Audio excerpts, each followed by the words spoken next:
अच्छे लोग दुखी क्यों रहते हैं, समझो इस कहानी से। यह कहानी आपको सोचने के लिए मजबूर कर देगी। एक बार मृत्यु के देवता ने अपने एक दूत को पृथ्वी पे भेजा, क्योंकि एक स्त्री मर गई थी और उसकी आत्मा को लाना था। आदेश पाकर देवदूत गया, लेकिन वहाँ जाकर वह बेहद चिंता में पड़ गया, क्योंकि 3 छोटी छोटी लड़कियाँ, वो भी जुड़वा, एक अभी उस मृत स्त्री के स्तन से लगी हुई थी। एक चीख रही थी, पुकार रही थी, एक रोते रोते सो गई थी। उसके आंसू उसकी आंखों के पास में सूख गए थे। 3 छोटी जुड़वा बच्चियां बेसुध और स्त्री मर गई थी। कोई देखने वाला नहीं था। पति पहले ही मर चुका था। परिवार में और कोई भी नहीं है। इन तीनों छोटी बच्चियों का क्या होगा? उस देवदूत को जब ये ख्याल आ गया तो वह बेहद दुखी मन से खाली हाथ वापस लौट गया और बिना उस स्त्री की आत्मा को लिए ही अपने धाम पहुंच गया। उसे जाकर अपने प्रधान देवता से कहा कि मैं न ला सका उस स्त्री की आत्मा को, मुझे क्षमा करें, लेकिन आपको वर्तमान स्थिति का पता ही नहीं है। 3 जुड़वा मासूम बच्चियां हैं, छोटी छोटी दूध पीती, और एक अभी मृत माँ के स्तन से लगी है। एक रोते रोते सो गई है, दूसरी अभी चीख पुकार रही है। हृदय मेरा नहीं ला सका उस स्त्री के आत्मा को। क्या यह नहीं हो सकता कि इस स्त्री को कुछ दिन और जीवन दान दे दिया जाए? कम से कम ये बेसहारा लड़कियां थोड़ी बड़ी हो जाएं, क्योंकि इस दुनिया में अब उन्हें कोई देखने वाला भी नहीं है। मृत्यु के देवता ने उसकी बातों को ध्यान से सुनकर गुस्से में कहा, अच्छा तो तू बड़ा समझदार हो गया है। उस व्यक्ति से भी ज़्यादा, जिसकी मर्जी से मौत होती है, जिसकी मर्जी से ही जीवन होता है, जो पूरी दुनिया का मालिक है। तो तूने अपने जीवन में आज पहला पाप कर दिया है और इसकी सज़ा तुम्हें मिलेगी। और सज़ा यह है कि तुझे पृथ्वी पर वापस जाना पड़ेगा। जब तक तू 3 बार अपनी मूर्खता पर हंस न ले, तब तक तू वापस नहीं आ सकेगा। वह देवदूत दंड भोगने के लिए राजी हो गया, लेकिन फिर भी उसे लगा कि सही तो मैं ही हूँ, और तब अपनी मूर्खता पर हंसने का मौका कैसे आएगा। उसे लगा कि ये शायद असंभव है। उस देवदूत को वापस पृथ्वी पर भेज दिया गया। वही पास में ही जहाँ देवदूत बेसुध पड़ा हुआ था, एक मोची सर्दियों के दिन करीब आने के कारण कुछ रुपए लेकर अपने बच्चों के लिए गर्म कपड़े और कंबल खरीदने शहर जा रहा था। उसने राह के किनारे एक नंगे आदमी को पड़े हुए ठंड में ठिठुरते हुए देखा। यह नंगा आदमी वही देवदूत है जो पृथ्वी पर फेंक दिया गया था। उस मोची को देवदूत की हालत देखकर दया आ गई और उसने कुछ सोच विचार कर अपने बच्चों के लिए कपड़े खरीदने की बजाय उस देवदूत के लिए कंबल और कपड़े खरीद लिए। देवदूत के पास न खाने के लिए कुछ था और न ही रहने के लिए कोई ठिकाना। उस पर तरस खाकर मोची ने कहा कि तू मेरे साथ मेरे घर चल, और अगर तुम्हें देखकर मेरी पत्नी नाराज़ भी हो जाए तो बुरा मत मानना, क्योंकि बच्चों और परिवार के कपड़े खरीदने के पैसे मैंने तुम पर खर्च कर दिए हैं। इसे जानकर मेरी पत्नी ज़रूर नाराज़ होगी, लेकिन कुछ दिनों में सब ठीक हो जाएगा। उस देवदूत को लेकर मोची अपने घर चला जाता है, लेकिन न तो मोची को देवदूत की सच्चाई का पता था और न ही उसकी पत्नी को। जैसे ही देवदूत को लेकर मोची घर पहुंचा, उसकी पत्नी एकदम पागल हो गई, बहुत नाराज़ हुई, बहुत चीखी चिल्लाई।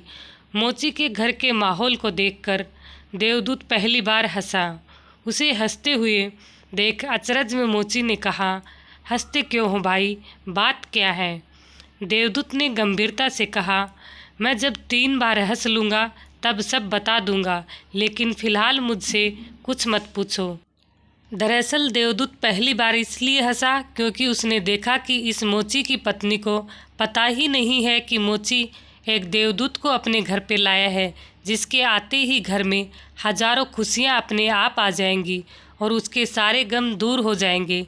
लेकिन आदमी देख ही कितनी दूर तक सकता है। पत्नी तो इतना ही देख पा रही है कि उसने एक कंबल और बच्चों के कपड़े नहीं खरीदे। जो खो गया है वह देख पा रही है, जो मिला है उसका उसे अंदाज़ा नहीं है। घर में देवदूत आ गया है, जिसके आते ही हजारों खुशियों के द्वार खुल जाएंगे। इसलिए देवदूत हंसा। उसे महसूस हुई अपनी मूर्खता, क्योंकि मोची की पत्नी अपने भविष्य को नहीं देख पा रही है, जो उसके साथ बहुत जल्द होने वाला है, क्योंकि वह देवदूत था।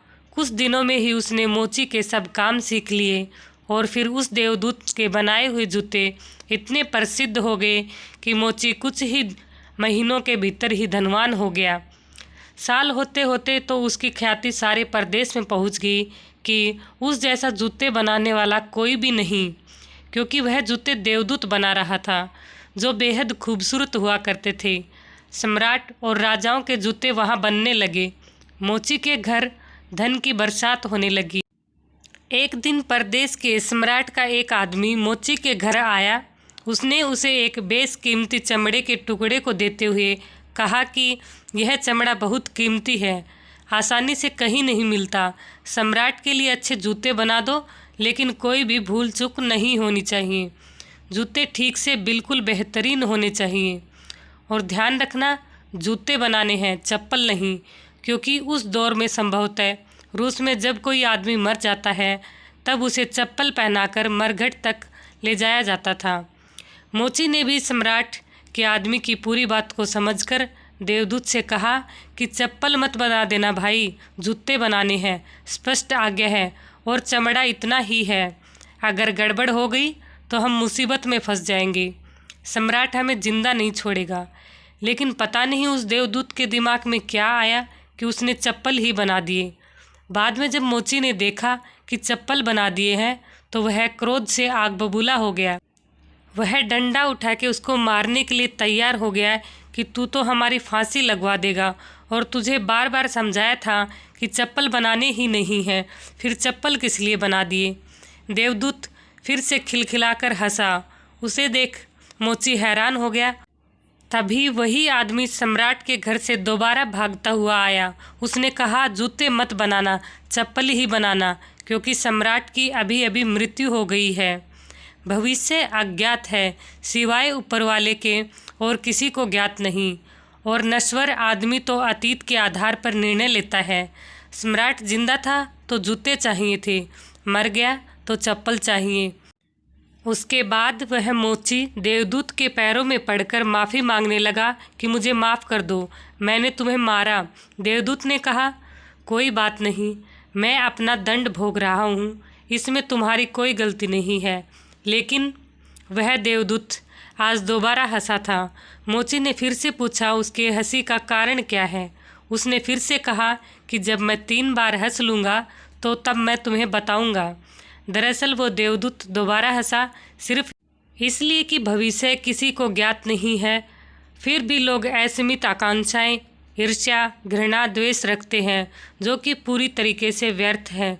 फिजूल की लालसा व लोभ करते हैं, जो कि कभी पूरे नहीं होते। हम याचक की तरह मांगते हैं, जो कभी नहीं मिलता, क्योंकि कुछ और ही मिलना तय है।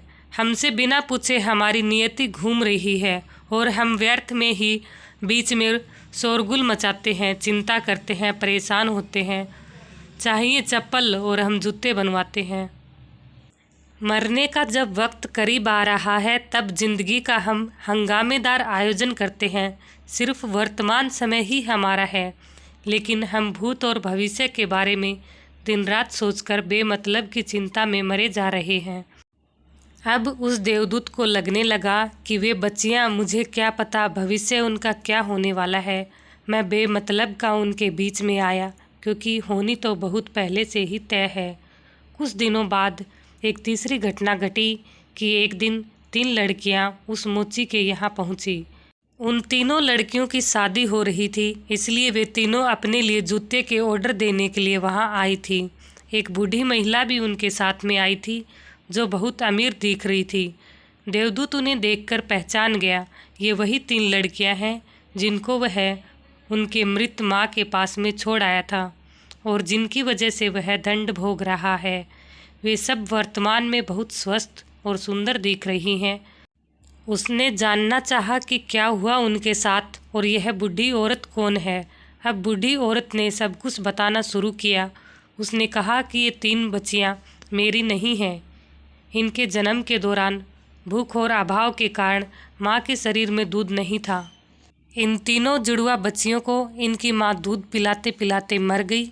जब मैंने देखा तो मुझे इन अनाथ बच्चियों पर दया आ गई। मेरे कोई बच्चे नहीं थे, इसलिए मैंने इन तीनों बच्चियों को गोद ले लिया।